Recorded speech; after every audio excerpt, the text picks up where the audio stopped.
ప్రభు అయిన యేసుక్రీస్తు నామములో వందనాలు తెలియజేస్తున్నాను. బైబిల్ సిద్ధాంతం యొక్క 7వ భాగాన్ని మనం ఈ దినం చూద్దాం.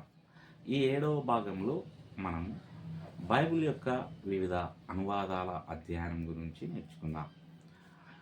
ఈ అనువాదం ఇది భాష, వేదాంతం మరియు ఆచరణాత్మక పరిశీలనలను కలిగి ఉన్న మనోహరమైన ప్రాంతం.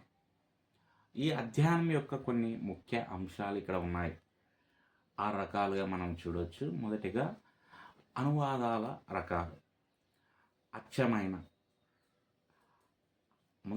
అచ్చమైన ఈ అనువాదాలు అసలు భాషలను పదానికి దగ్గరగా అనుసరించాలని లక్ష్యంగా పెట్టుకున్నాయి. ఉదాహరణలో కింగ్ జేమ్స్ వర్షన్ మరియు న్యూ అమెరికన్ స్టాండర్డ్ బైబిల్ ఉన్నాయి. రెండవది క్రియాశీలక సమానత్వం.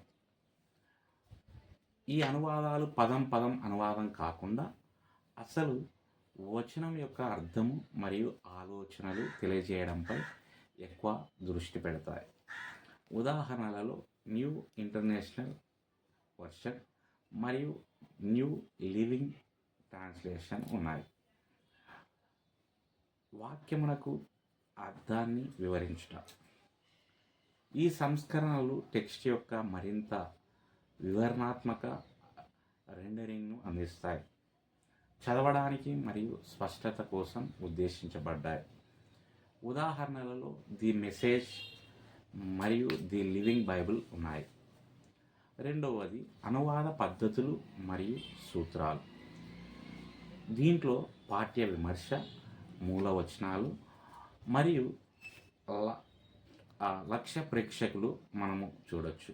పాఠ్య విమర్శ ప్రాచీన వ్రాతప్రతుల నుండి అత్యంత ఖచ్చితమైన పఠనాలను గుర్తించడానికి పండితులు వచన విమర్శ సూత్రాలను ఉపయోగిస్తారు.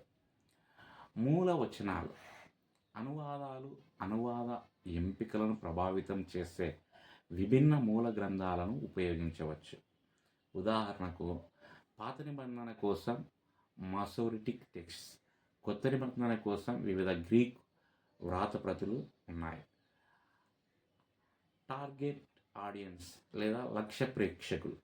అనువాదకులు అనువాదాన్ని ఉద్దేశించిన ప్రేక్షకుల భాష మరియు సాంస్కృతిక నేపథ్యాన్ని పరిగణలోకి తీసుకుంటారు.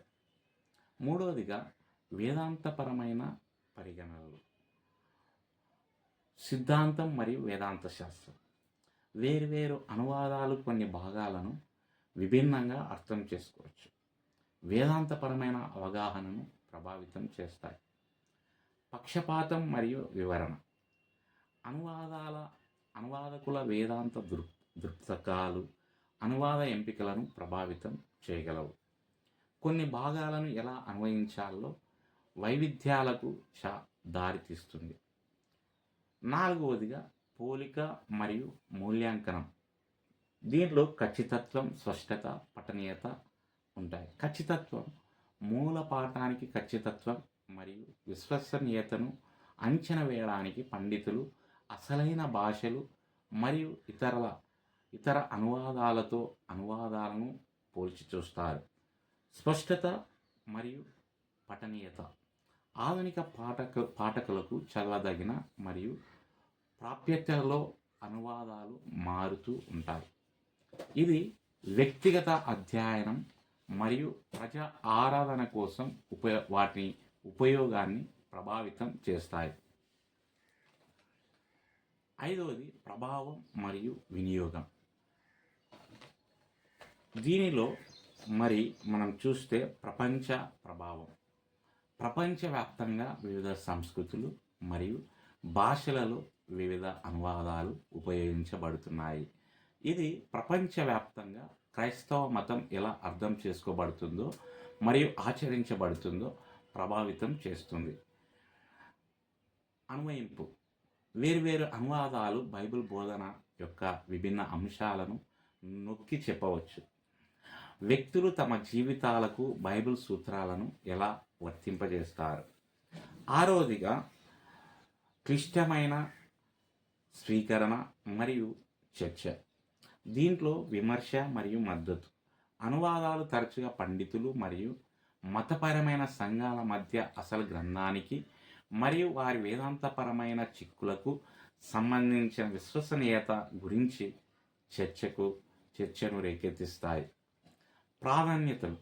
వ్యక్తిగత మరియు వేదాంత ప్రాధాన్యతలు తరచుగా అధ్యయనము, బోధన మరియు ఆరాధన కోసం ఏ అనువాద వ్యక్తులు మరియు సంఘాలు ఇష్టపడతాయో నిర్దేశిస్తాయి. మొత్తంగా బైబిల్ యొక్క వివిధ అనువాదాలను అధ్యయనం చేయడం అనేది సంస్కృతులు మరియు భాషల అంతటా లేఖనాలు ఎలా ప్రసారం చేయబడుతున్నాయి మరియు ఎలా వివరించబడుతున్నాయో అర్థం చేసుకోవడానికి కీలకం. బైబిల్ సందేశం దాని అసలు అర్థానికి ప్రాప్యత మరియు విశ్వసనీయంగా ఉందని నిర్ధారిస్తుంది. దేవుడు ఈ మాటలను దీవించునుగాక. ఆమేన్.